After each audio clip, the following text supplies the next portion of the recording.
Assalamualaikum warahmatullahi wabarakatuh. Di sini kami dari kelompok 6 ingin menjelaskan peraturan pajak baru yang ada di Indonesia dengan anggota kelompok yang pertama Anissa Mayanti, yang kedua Elsa Tri Indrawati, yang ketiga Vivi Amelia Azhara Yusfi, yang keempat Rahmi Meza Putri, dan kelima Zurisa Renita. Pemerintah berencana menerbitkan undang-undang baru terkait perpajakan guna meningkatkan daya saing ekonomi Indonesia di tengah stagnannya perkembangan ekonomi lokal dan ekonomi global yang melambat. Draft peraturan yang akan diberi nama Undang-Undang Ketentuan dan Fasilitas Perpajakan untuk Penguatan Perekonomian dirancang untuk memberikan kelonggaran terhadap aturan yang sudah ada untuk menciptakan iklim usaha yang kondusif.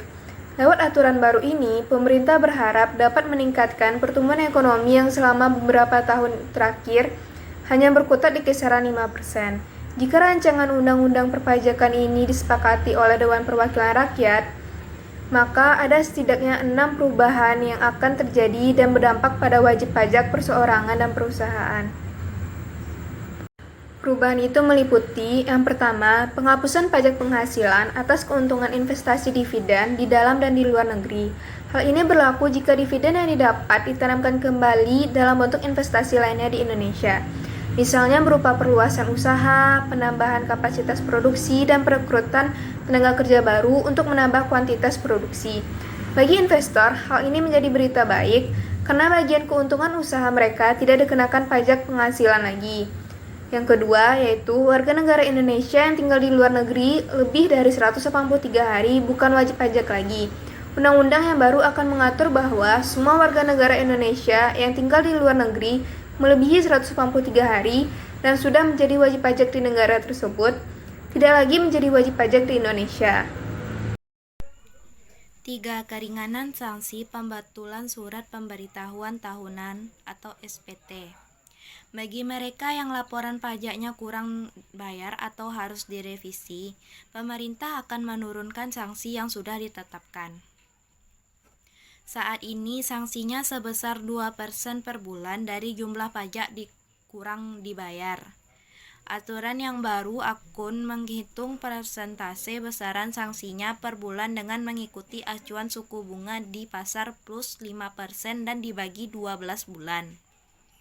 Misalnya saat ini suku bunga di pasaran berada di sekitar 6%, jadi perhitungan sanksinya menjadi 6% ditambah 5% dibagi 12 bulan, atau sekitar 0,91%, jauh lebih kecil dari yang sebelumnya 2%.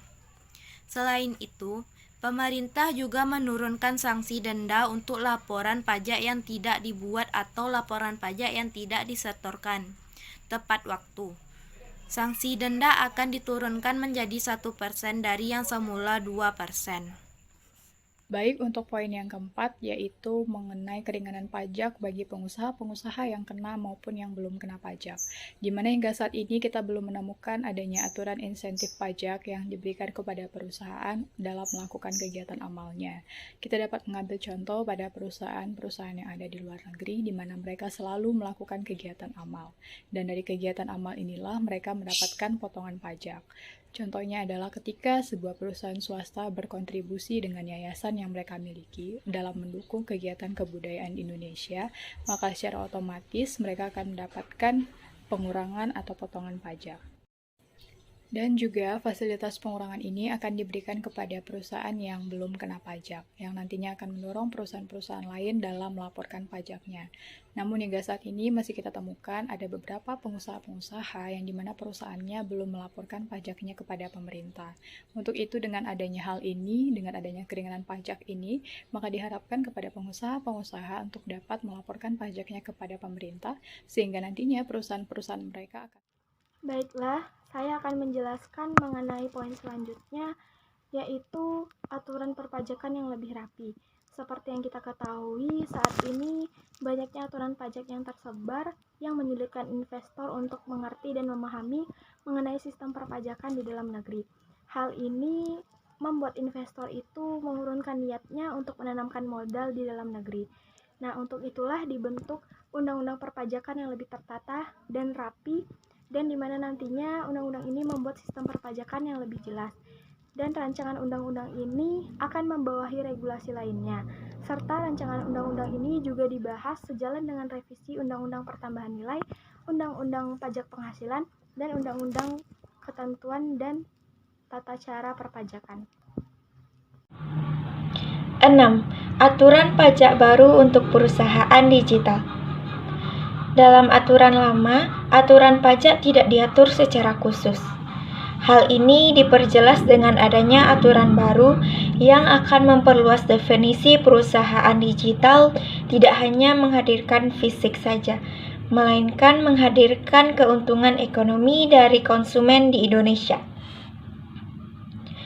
Aturan pajak ini sebelumnya hanya menargetkan perusahaan memiliki kantor saja di Indonesia. Hal ini mengakibatkan perusahaan digital seperti Facebook dan Google yang kantor pusatnya tidak berada di Indonesia menimbulkan perdebatan. Pemerintah beserta DPR perlu bekerja bahu-membahu untuk memastikan keselarasan undang-undang yang baru dengan aturan perpajakan yang telah ada. Kita akan menilai sejauh mana DPR dan pemerintah berhasil menjaga momentum pertumbuhan ekonomi yang positif di tengah melemahnya perekonomian dunia, sesuai dengan aturan perpajakan yang telah ada dan secara berkeadilan. Sekian hasil presentasi dari kelompok 6. Semoga apa yang kami sampaikan dapat bermanfaat bagi kita semua. Apabila ada kekurangan, mohon dimaafkan. Assalamualaikum warahmatullahi wabarakatuh.